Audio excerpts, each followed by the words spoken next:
Testing. Testing. Butterfree is the best Pokémon. Testing. Testing. It's been 6 years since the Nintendo Switch was announced, and half a decade since it was released to the public. I still remember when it was codenamed Nintendo NX. Time flies real fast. Nintendo Switch has proven to be the best home console gaming device due to the hybrid controls. You can set it on your TV, play it on handheld, and share one Joy-Con to another player. And of course we can't forget the amazing video games that will set their mark for later generations. For this list, I'm only focusing on Nintendo Switch exclusives, and ports from Wii U and 3DS. I will not mention Switch games that came out recently, or that are only available with the Nintendo Switch Online membership.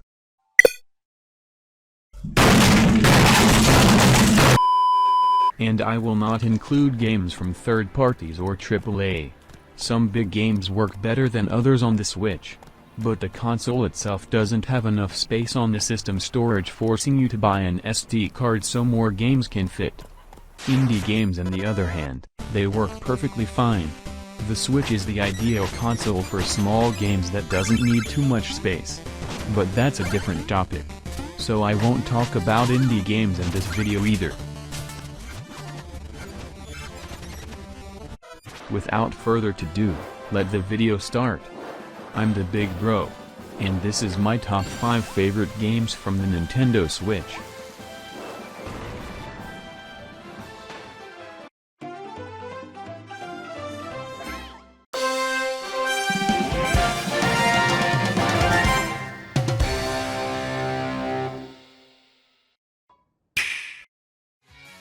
Pokémon Sword and Shield. I'm aware there are some flaws, but I'm glad I picked the Shield version because I have a soft spot for this game and I want to defend it. Believe it or not, Pokémon Shield is the very first Pokémon game I've ever owned physically, aside from Stadium.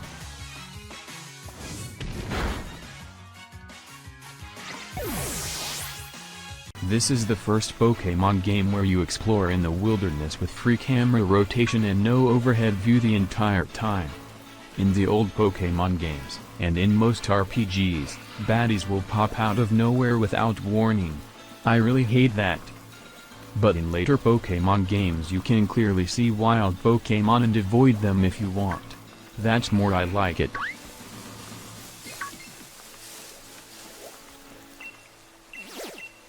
You can earn in-game money by winning Pokémon trainer battles.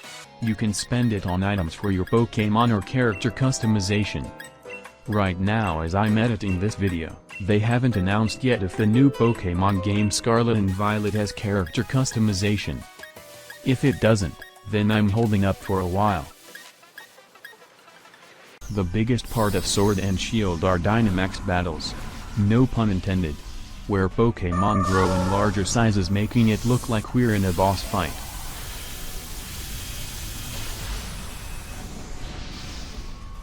There's also camping mode, where you can play and interact with your Pokémon.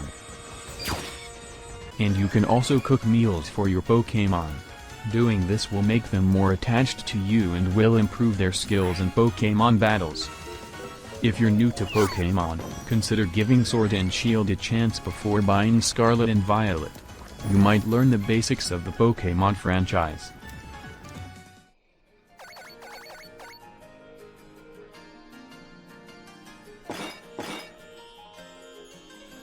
Lovely. Okay. Thank you, madam. You're welcome. Super Mario Maker 2. It was actually more comfortable using the Wii U gamepad and the TV than the Switch alone. But that's just me. Anyway, this is the sequel of one of the great hits on Wii U where players can design, play, and share their own 2D Mario levels. The game comes with 5 different styles of level design based on past Mario games, including Super Mario 3D World. Aside from Mario, you can also play as Luigi, Toad, and Toadette, all 4 at once in co-op multiplayer.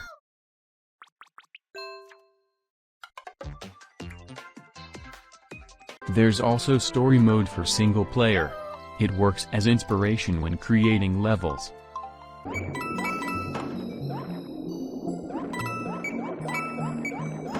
This, and many other features can be found in Mario Maker 2. If you're a fan of 2D platformers and level creators, this is the game for you.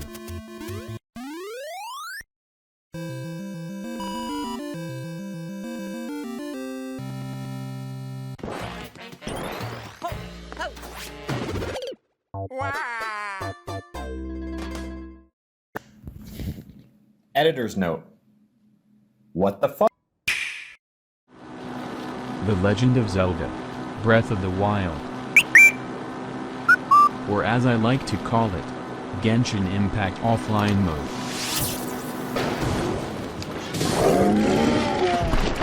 But seriously, this is the game that Hoyoverse took as inspiration to make Genshin. This is the first game in the Zelda series where the player no longer has to explore Hyrule in a specific order and can finish the game without doing story missions. You can explore various locations in any order you want, collect valuable items and weapons to make you stronger, and even cook meals that give you special abilities.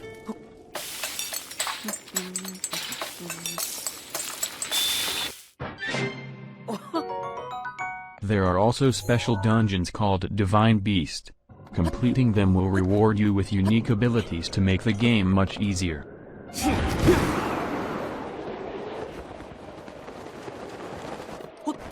But again, those are optional. There are tons of other ways to get stronger and finish the game efficiently.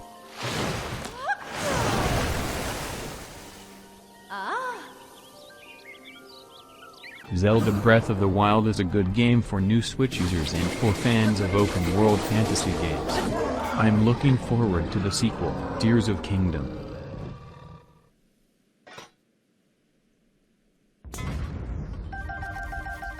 You cannot play as other characters besides Link. But at least the game has something cool that Genshin Impact doesn't.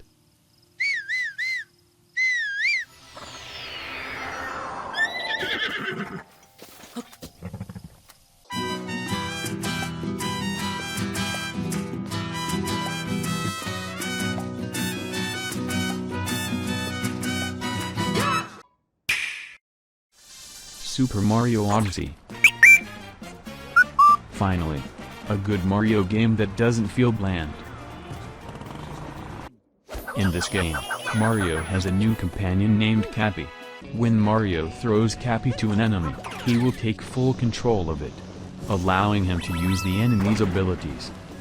The game offers a variety of stages based on popular places that you can explore at your heart's content, like Sand Kingdom based on Mexico, Lake Kingdom based on Atlantis, and Metro Kingdom based on New York City. Another cool feature is the clothing store.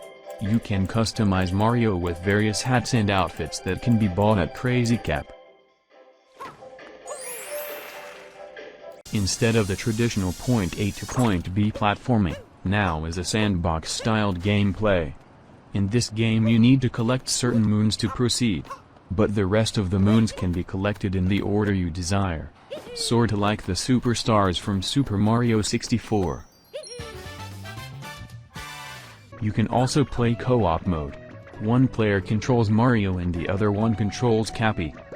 Another way to play is with motion controls. But I rarely use them and I manage to beat the game without them. In fact, it's actually pointless playing with motion controls. And last but not least, Balloon World. After completing the main story, you can talk to Luigi to play a mini-game that consists in finding balloons hidden by other players or hide one of your own. You need internet to play it though. But thankfully you don't need the Nintendo Switch Online membership. Super Mario Odyssey is an excellent game that everyone can enjoy. It's definitely a must-have game if you are planning to own a Nintendo Switch.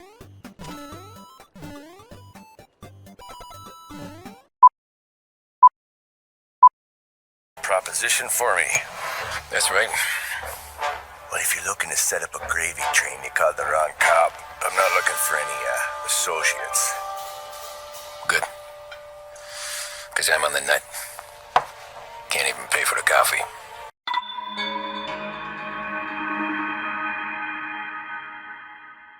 Bayonetta 2.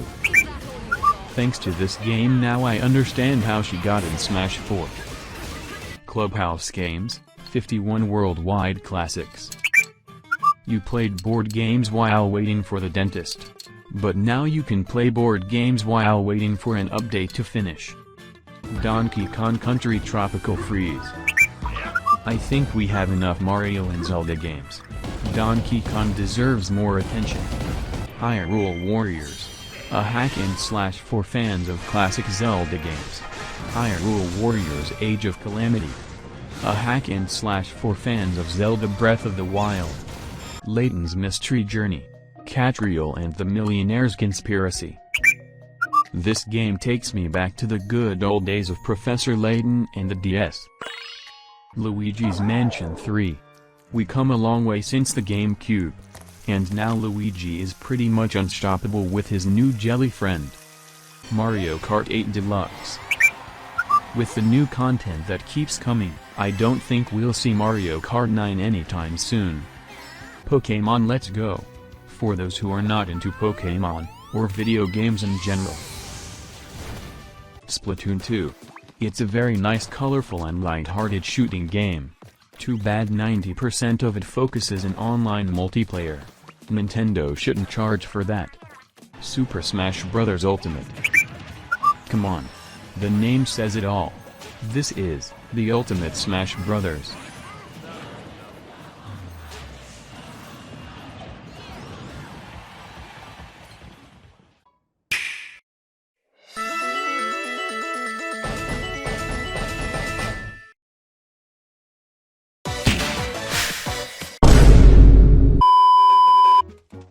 Miitopia.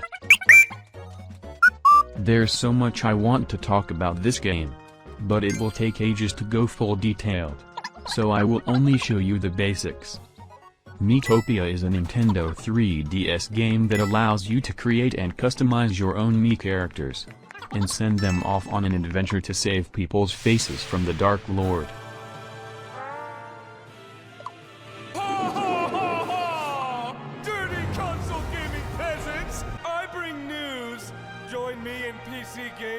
And ascend to godhood! For you are weak, and I am mighty! Ha ha ha ha! What the fuck was that? You can make your Miis look like your friends, family members, celebrities, or even make your own original characters.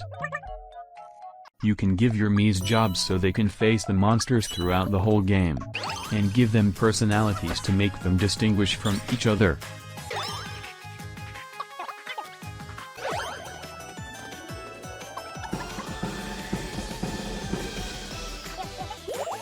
You can also unlock new armor and weapons by giving your Miis in-game money so they can go buy it, or by playing the roulette using game tickets.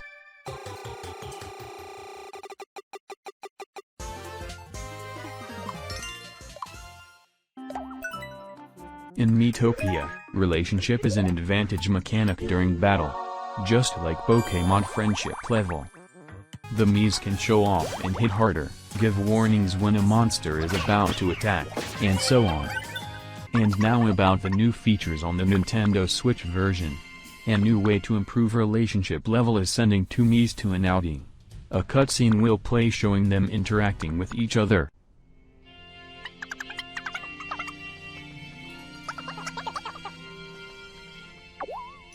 You can now give makeup and wigs to your Miis.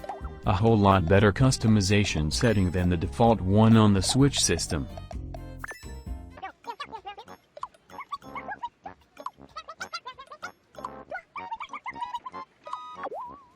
And last but not least, the horse. At certain point during the game, you will encounter a horse that you can customize its appearance. In my case, I wanted my horse to look the same as the one I have in Breath of the Wild. The horse can give you a boost in battle, but it only assists randomly in any turn since it's actually overpowered. If you're too lazy to create a Mii character, you can download popular Miis from the 3DS database, or from other players' account by entering the access key. Me personally, I prefer designing my own Miis. And I don't want to share my creations since there's no indication of who is the author of the Miis you downloaded. That's all I can tell about Miitopia for now. There are millions of features I didn't mention because I want the new players to try it out for themselves. Miitopia is my #1 favorite game on the Switch because I love seeing characters from my childhood cartoons, video games, anime, YouTubers, and my OCs in the same game. If you're a fan of games with character customization, try Miitopia on the Switch. You won't regret it.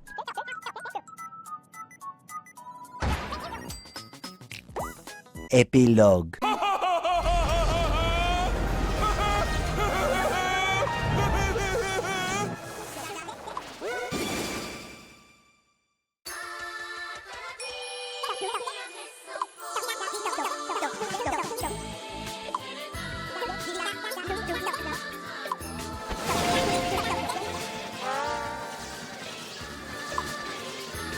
Yeah, well, you're a fucking faggot.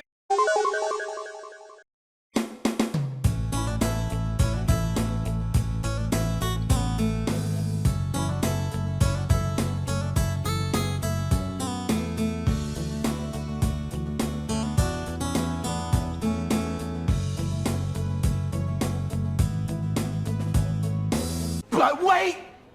There's more!